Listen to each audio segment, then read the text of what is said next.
Good afternoon. Thank you so much for joining the Osodu More Than Cars crew to take a look at some opportunities that we have right now in our industry.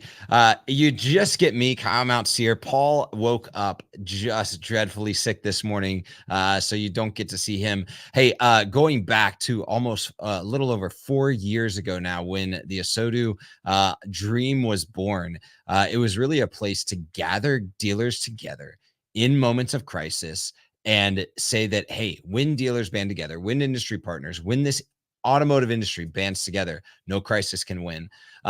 There's a bit of a crisis happening. If you haven't heard that there's a cyber threat on CDK. Now, we want to care for the team over at CDK well, knowing that this is as hard for them as it is for the rest of the industry, and that nobody wants this for any company. And we wish the development teams, the engineering teams, the operations, the executive teams, all the best as they try and work through this cyber threat and get everybody back up online. But in the meantime, we wanted to make sure and pull from the best of the resources across the industry that we possibly could to give you ways that you can look at what should I be doing in my business right now if I am impacted by this outage, or in the future if rain, snow, hurricane, cold, hot impacts your ability to operate on a daily basis. What are the things that you turn to first to make sure that your teams are encouraged, that your teams are equipped, and that consumers can still count on the retail auto industry to sell and service cars on a daily basis? So we made some calls yesterday, got all of our friends together, recorded some comments and some ways that they are currently actively pushing back against the inability to do business and making sure that they stay operational, or ways that they've seen in the past in their operations that they've done so. So make sure and jump in the comments, communicate. Hey, if you see an opportunity or you've heard an opportunity, make sure that you are communicating with the crew, whether you're on YouTube or Facebook or LinkedIn. Make sure and jump in those comments and share as a community. Additionally, we wanted to point you to, let's see, this resource right here in the corner of the screen. If you go to osodu.com/outage resources, you can find I think it's grown to 15 or 20 resources, links, documents, free resources, free products that industry partners and dealers across the industry have been sending our way. And if you have a resource that you want to expose on that page, please, absolutely free. No reason why we can't do that for you. Send that our way to crew@osodu.com. We would love to make sure that your resource is available to the industry to be able to band together and push back.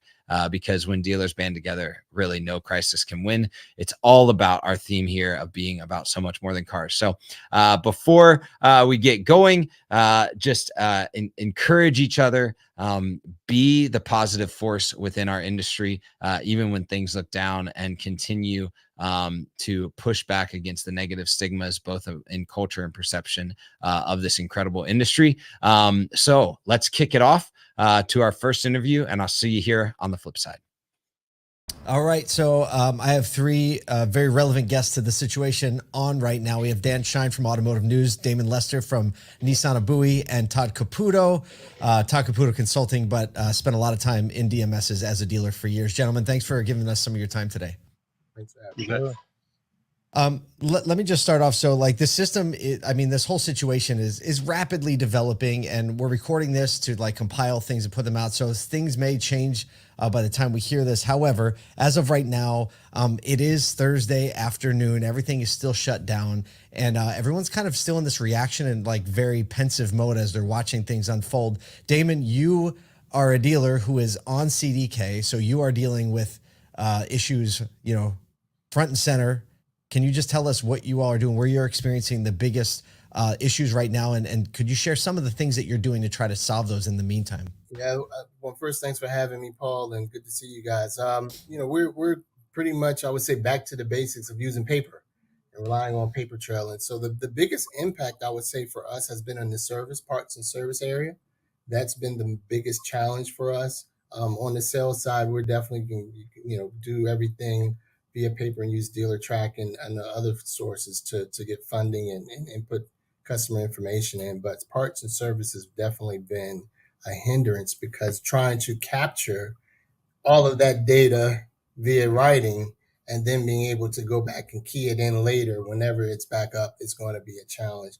I think the other thing that's concerning to me is with payroll coming up, extrapolating those hours for techs and your advisors and those who all of that data is housed in within CDK is definitely worrisome to me now because we're trying to have to figure things out on the fly if this takes a little bit longer than we all hope it will be. So this is Thursday. What day do you typically run payroll? Thursday. Thank God it's not this week though, but Right. You'll have some time to do that. What can you give us, like, practically speaking? Do you have forms available? Are you just using paper? Did you like create spreadsheets? What did you actually do to solve some of these? We do have sales forms together, and we created like paper ROs that we can be able to start to track things down. So and how are you managing parts? Like, what are some of the things you're doing? Because obviously a whole other level of complexity that really only relies on the digital platform. We've gone back old school, and thank goodness we do keep a manual book on what pricing is and what codes and what parts are. So our parts department runs pretty tight with being, inventory is pretty tight. And so I think we're going to be okay on the parts side. It's just a matter of the data entry and the mining is going to be a challenge because everyone's handwriting isn't up to par. I mean, yeah, Todd, you and I were talking on the phone early this morning, and you were like, some people who work at dealerships, like some of the younger staff specifically, have maybe never had a job where they had to write something down manually. They don't understand. All they understand is punching it in a keyboard. But actually, I think now is going to be a good learning experience for a lot of people. They're really going to learn some of the ins and outs of the business that they didn't maybe truly understand. Damon, what about ordering parts, right? Like, don't you order your parts out of your DMS too? We do, yeah. And so think about ordering parts. They can order parts. Yeah, I think we haven't had much activity of having to order anything. Knock on wood, not that I know of. But I think we would just pick up the phone and call, but call the local vendor that we deal with. I just read actually on Automotive News a few minutes ago that CDK had said that it doesn't look like this is going to be over for another couple of days. Is that true, Dan? Is that what I saw? Yeah, they sent out an updated statement a little after noon Eastern time saying that now it looks like it'll be likely several days until they can get this all resolved. So, yeah, it's, we had our hair on fire all day yesterday, and then things kind of calmed down. Things, they kind of brought some things back online, and then we thought, oh, okay, maybe they've averted this. Then we came in this morning and it was like, oh boy, here we go again. And then this afternoon, it sounds like, is another like the ride is going to keep spinning for a while. Yeah, I think, at least through the weekend, it seems like, unless there's some kind of big fix that they can pull off. But yeah, I think it's going to be reality for, several more days. What does it look like around a newsroom when something like this is happening, or a virtual newsroom, right? Yeah, there was a little bit, yesterday was crazy. There was more people in yesterday because that's kind of our big day that everybody comes in. It's kind of what you get in the business for. It's exciting, for us, and people yelling stuff across the room, and we have a great retail team here at Automotive News, so they've been working the phones, and getting updates where they can, and talking to people like Damon, who can kind of give us an idea like what it's really like to be inside that dealership and how do you function. So there's a lot of talk about getting back to the basics, and this is about as basic as it gets. Yeah. I would say, Damon, you obviously very closely tied with the leadership at NAMAD. NAMAD is working on a response, or maybe they've already sent it out. How are you advising and helping NAMAD advise, your hundreds or thousands of members that represent at least thousands of stores all over what are some of the things that you're helping your dealers with? What we've done, we just send out a memo to everyone, actually, not just the NAMAD membership, but everyone in our database. Just here are some things for you to consider or think about, particularly from your website. Here are some things if you're relying on e-leads or a CDK type CRM product, let's going to make the announcement that, here's the emails for the salesperson. Directly contact that salesperson via email versus going through the normal email chain, which connects to the CRM. So we're trying to get and bring things back to a one-on-one, person-to-person feel from that standpoint. I think we all need to also figure out what are the ramifications or repercussions back from dealers back to the dealer for the loss of business, right? And so that's based on really understanding what our insurance coverages are from a cyber standpoint, from a business interruption standpoint, and if you have the terrorism policy, does that all fall in play within the stores? And also, I think Reynolds I think is doing a pretty good job with trying to help with the manual forms and providing access to that to some of those non-CDK customers. So we're trying to be upfront with as much information as possible for people to think about, consider, figure out if it's something that applies to them, to hopefully have a softer landing. And ultimately, what I've told our folks this morning is this also use this as a good training tool. And this is a good way to, things may be slower than normal right now on a Thursday, right before a big weekend. Let's use this opportunity to train your respective staffs. And so we're trying to capitalize out for that as well. Todd, you had mentioned like this is an opportunity for people to understand more of how a store works. What do you mean by that? Because, I mean, punching things in a keyboard is one thing, but actually handwriting it and learning how the process works is another. Again, the word old school has been mentioned more than once here.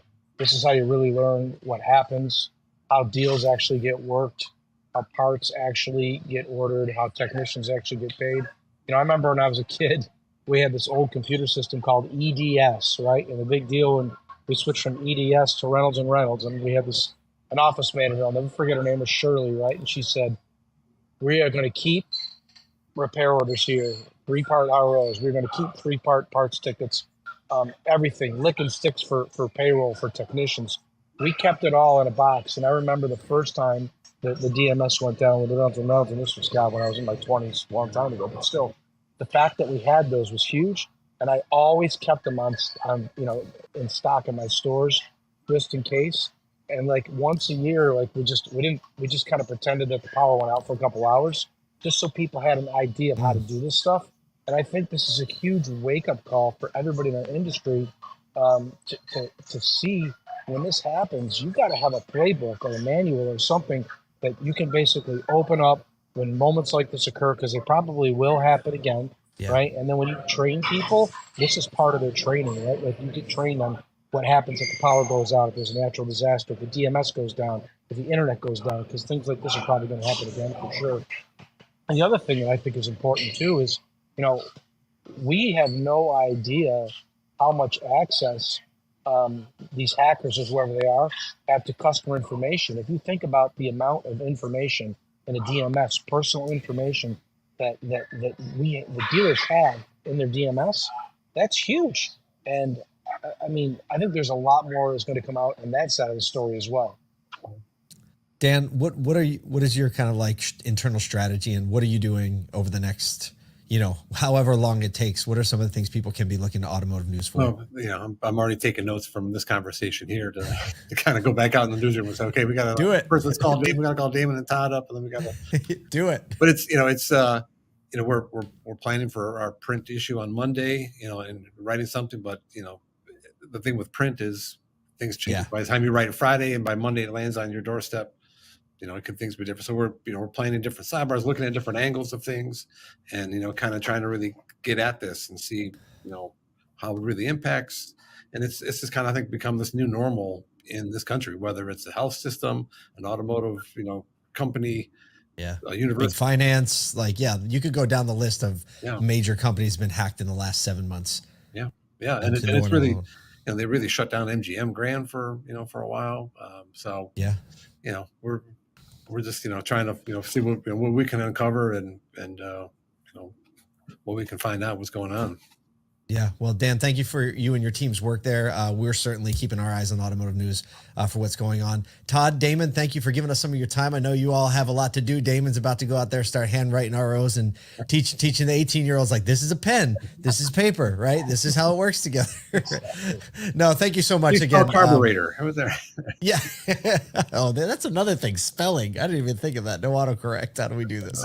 Well, thank you again for giving us some of your time today. It's very helpful to the industry, and thanks for serving us this way. All right, I got Brian Kramer in front of me. You all know him, a big voice in our industry, part of Cars.com, AccuTrade, formerly a dealer. Brian, thanks for joining us to talk a little bit about what to do during an outage like this. No, thanks for having me on, Kyle. As you know, I love disruption, and I wish I was in retail right now because this is when things get exciting, right? This is when it's fun, right? You're like, oh, I get to solve problems. It's a challenge. Yes. Let's get after it. Everybody's coming into the office, losing their head spinning around, and well, you got to have the dealt answer. with this before because being on the coast of Florida, like power outages and things that disrupt the software and the technology that you can log into or that are integral to your day, whether it be in variable fixed ops, you've been a part of. And so there's some level of like you have, maybe it's not the exact same feeling, but you had some of those feelings in the past. Like, where do you go first? Where do you run when, especially everything you're challenging and asking for is like, how do we get more digital, more into an ecosystem that requires you to log into and be operating that way? So we're just talking about sales, and as you know, I love digital and I love everything digital, but there always has to be a contingency plan. And when people are looking for the equivalent of the wolf in Pulp Fiction, and they want people to come in and just handle it, what do we do right now? Here's kind of the crisis priority list is what I would say. In order to go digital, you first have to back up all your analog strategies. And every dealership should have photocopies of worksheets. Now, you only need like one or two. But in times like this, the first thing you do is you go to that pack. What's a completed deal jacket look like? What are all the forms that go in there? What's the checklist? And then have somebody go over to the copy machine and start breaking out deal jacket and get manila deal jackets and go back to old school and start filling them up to have everybody preloaded, ready to go. You still got to be able to, in many cases, like when we had the Wi-Fi go out at the Toyota store in Naples, Wi-Fi would go out. We couldn't do anything. Everybody's like, oh, the world's coming to an end. Should we just close up and just shut down and we'll come back in 4 or 5 days? And the answer to that is no, because you still have mobile. Your cell phone can still do things and work from up. So we started setting up laptops at the sales tower. So what I would be doing if I'm in retail right now, I'm going to hook up to a cell phone with a Wi-Fi hotspot if you don't have internet or whatever, if it got into that. But you still have all the elements to be able to sell a car. It doesn't mean that so let's say you have CDK and you can't go into your form fields and print that. You can still use your digital retail tool to at least get through working payments, right. Quoting payments. It might not be penny perfect, but it's going to be close enough to continue to do business. Then you can go through into Darwin or whatever tool you have that's doing your F&I products, and you can still sell F&I products. You can still spot deliver deals. If you have T21, Dealer DMV, whatever software tool you have for tag and title, you can still complete that to be able to quote tax. The worst thing you can do in the world right now is put up the white flag and go suck your thumb in a corner and sit there and wait until it's all over while somebody else is grabbing your market share. So if I'm somebody else, I'm going to start, telling everybody to hit the phones. If the CDK phone system's out, so what? Get your cell phones out. We're not going to sit there and micromanage this week on call verification. Let's just make things happen. Let's take cars to customers. If you're going and you're remotely delivering cars to customers, you don't have to have all that paperwork done. You can have the paper stuff and then say, FedEx it back to me, or I'll come back here in a couple of days when our systems are up.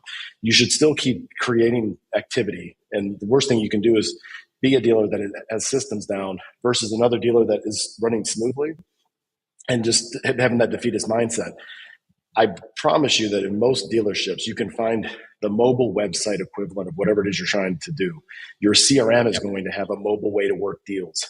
There are solutions within all of this. You just have to find them. Worst case scenario, you get the pencil and the pen and paper out, and you do it by hand like we used to do back in my day with the wagon wheels. taxes and fees calculator online, right? And you just start searching for how to calculate that thing up based on your city and state. Now, one of the big things that, especially from an operator's point of view, that they're looking at is, okay, let's say I get my entire sales and my entire service and my entire parts operations working off paper, figuring out how to make deals, sell service, sell parts, all of those type of things, right? After a long weekend, right? You've got a massive Saturday, and all of a sudden accounting comes in, everything's reconciled. Let's call it Monday, Tuesday, Wednesday, Thursday. I don't care what day it is next week. They have to deal with all of that. How do you prep that team and prep the variable and fixed ops teams to make sure that they're working in a way that like the entire house can feel secure? That's a great Got question. him. And service and parts are a whole different animal. Okay. Just variable. Just hit him with variable. Okay. So, but variable connects to accounting, to your point. So you're going to have to prep them, and they're going to say, "Oh, I thought," and they're the ones that are the most resistant to change. I thought we were going all digital. Now we're doing this, or we're changing everything again. No, we're not changing this. It's called triage. So the house is on fire. We're getting all the belongings out of the house real quick, and then we're going to put stuff back in. We're not leaving. It's not burning down to the ground. We're coming back into this house, and temporarily we're going to have to do this. And there's going to be some redundant data entry, and it's just what happens during a power outage is just a prolonged version of it. But people also have to innovate, and they got to think creatively, and you've got to be a solution focused, because it's so easy to get into like an advert, like a scarcity mindset at this point, and justify all the reasons. Oh, I didn't have my number because of this, or now we didn't do this. If we would have had this. I mean, think of things like take your program guide from the OEM, ingest it into Google Gemini or Chat GPT. You get the money factor, you got the residuals, and ask it to desk a deal for you. And just say, I've got this customer with the selling price is this, you on a 2024, whatever, what's the lease payment in this Franklin County tax or Collier County taxes, and it's going to calculate it for you. You're going to be surprised. And there should be some innovation that spurs out of this. And you'll be surprised what ChatGPT can do. You're going to watch some people come out of this stronger because their teams are going to learn more about the actual operations. There might be an actual innovation that happens out of this where someone learns how to do a net new process because they were forced to. So I can hear the excitement in your voice. I'm the same way. I'm like, I wish I was there in a dealership right now, like figuring out the next new thing.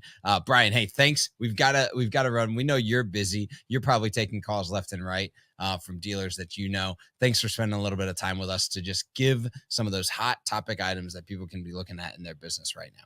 Thank you. It's the most exciting time to be in the car business.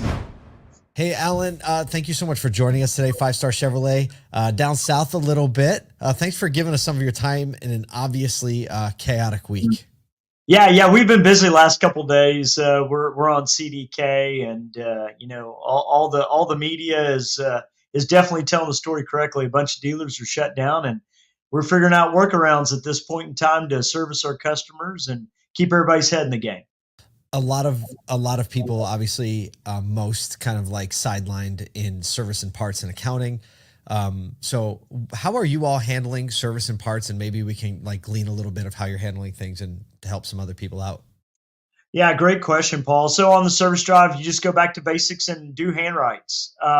In our parts department, we've got a lot of long-term employees, thank goodness. So they've got a lot of muscle memory on where parts are on the shelf.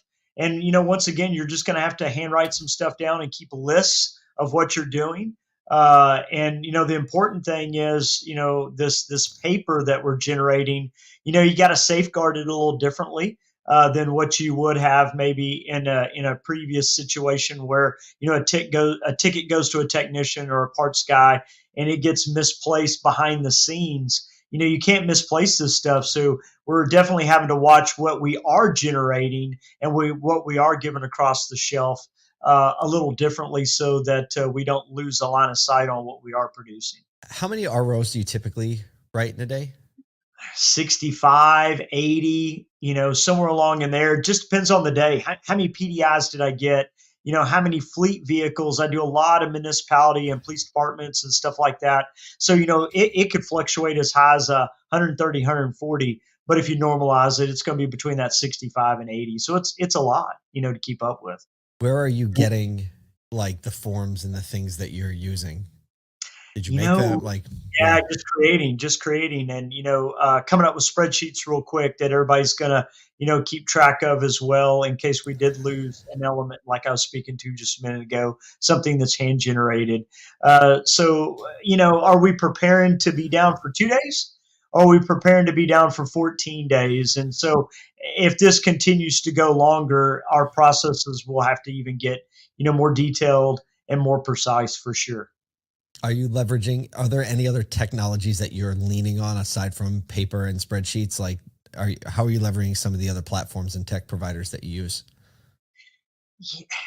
We're on Drive Centric and Route One, and so we're able to do some things, but you don't really realize how integrated CDK is with so many of our other partners and providers. And so you're really feeling the effects of it on this side of the fence right now. And unless you're in Drive Centric, unless you're in kind of Route One scenario for us, a lot of your other elements are down and out right now. Got it. Fully understand. Have you been through anything like this before? You've been in the industry a long time, and we've been talking about, like this is a DMS outage, but people have been through like natural disasters, power outages, things like that. Have you been through anything like this where you've had to snap into this mode? You kind of reflecting back on it, you've always had DMS providers that would go down for a little period of time for one reason or another. Is it, half of a day, 3 hours of a day? CDK not too long ago went down for, spotty for a day. Yep. Kind of went up and down, up and down. And, you find quick workarounds, right? Paul comes in to buy a car at lunch, and the system comes back up at 4 o'clock, and you take paperwork out to Paul's house and he signs. Right. This is obviously a little different, and I think for me and maybe many other dealers looking at what MGM went through in the Vegas market, obviously a little different industry, but they're touching big dollars like the auto industry. Yeah. In the casino hotel world. It took them 10 days to come back online. So I think that's where maybe there's a little bit of nervous energy on how do we prepare for this. And Paul, we've never experienced your DMS being down for 10 days unless you're going through a buy sell that went bad. Right. And so, really, I don't know how to prepare long-term for this. Our preparation right now is short-term. So you put a lot of intentionality on leadership inside your organization, or always have. What is the leadership talk sound like when you deliver it to your team today and tomorrow? Yeah, it's first of all, you got to talk about the pink elephant in the room, and for most all of our employees in the industry, payroll is important to them, and by nature we're all commission based, and that's what makes these deals work and work well. Is it's limitless for all of us, and so we covered that real quick this morning, that we were going to take everybody's income, average it out. If we're down for 2 weeks, we're going to pay them as if they had no impact, and we can do that based on their averages. And then we can work out, how we catch that back up once we do become online. I think once you talk about that piece, and then everybody kind of relaxes into, okay, let's go into solution mode. Yeah. On making sure it's a good experience for our customer and a good experience for us. And depending upon what department we're talking through, we're talking about different levels of security. On Yes. the sales side, I hate to even say it this way, but we all know that fraud has increased a lot on the sales side.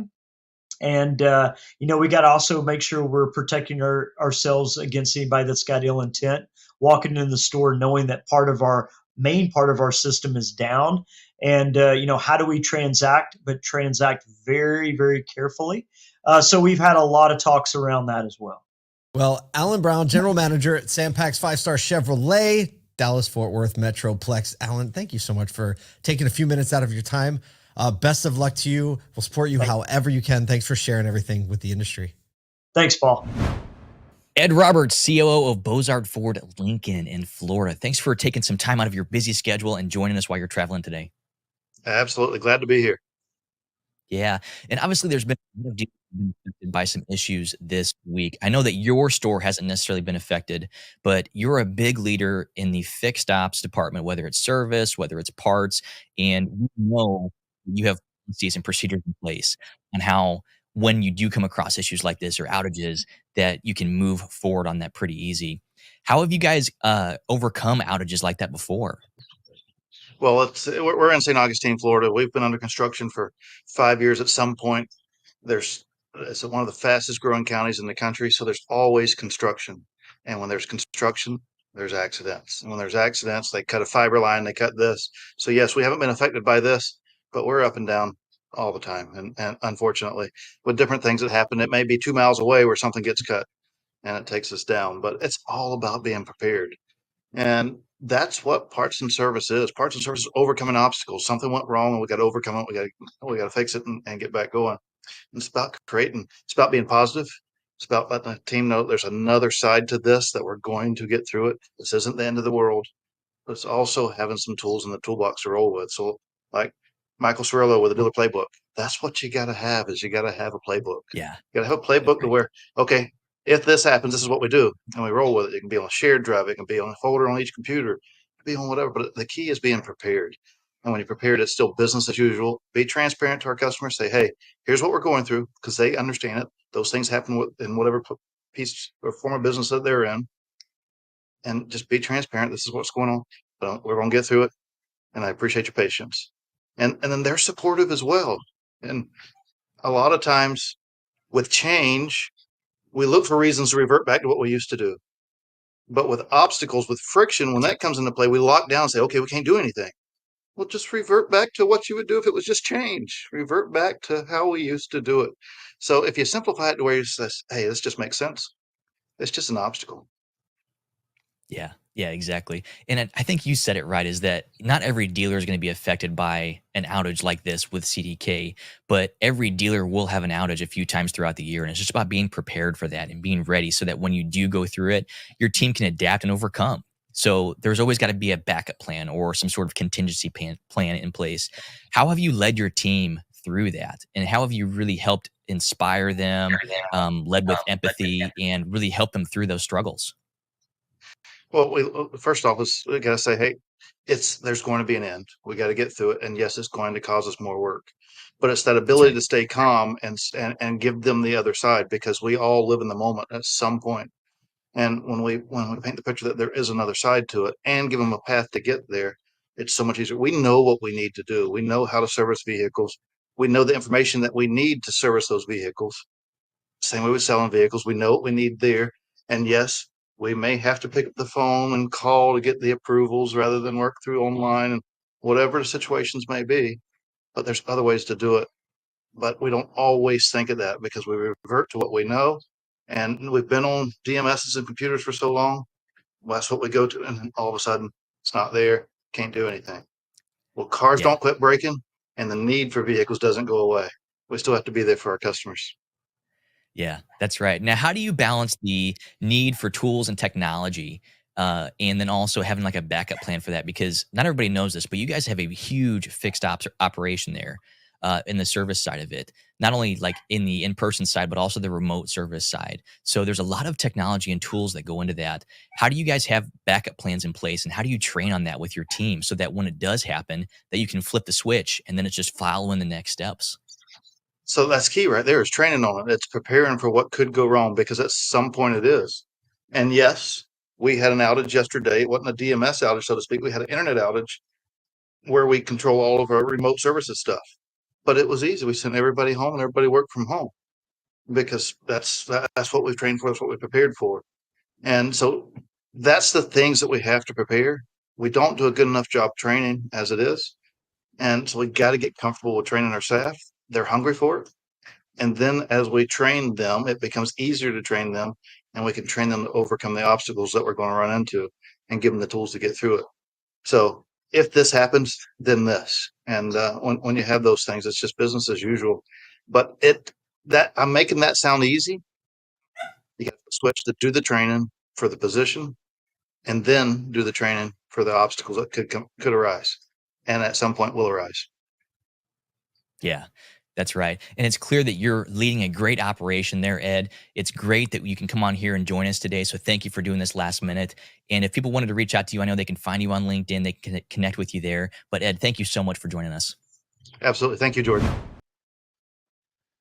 I am just overwhelmed. I was a part of a few of those conversations and not the other ones, but wow, grateful for all of the crew that gave some time yesterday and this morning to make sure and share feedback. I saw some comments about I think Chad put in the comments on LinkedIn just the idea for Alan of making sure that payroll isn't disrupted, right? That people are paid and taken care of, whether or not they can write the volume of ROs or sell the number of cars that they would typically expect to. So, employee care, client care, all across the board.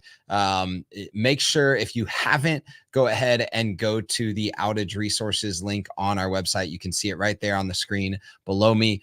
There's also a place to submit your resources. We'll review those as a team and publish them as they go, and we'll continue to update you. You can follow along. Make sure and listen to our daily podcast, The Automotive Troublemaker, where we highlight the most recent news stories in our industry. And we always will be doing a recap on this outage over the next few days as it continues to develop. Encourage community, reach out to friends, figure out the best way to serve your employees and your customers, because we know that when dealers band together, no crisis can win. Thank you so much for joining this live stream with myself, Kyle. Paul can't be here. The rest of the ASOTU crew working tirelessly behind the scenes to make sure that you're kept up to date. From all of us at ASOTU and More Than Cars, thanks and have a great weekend.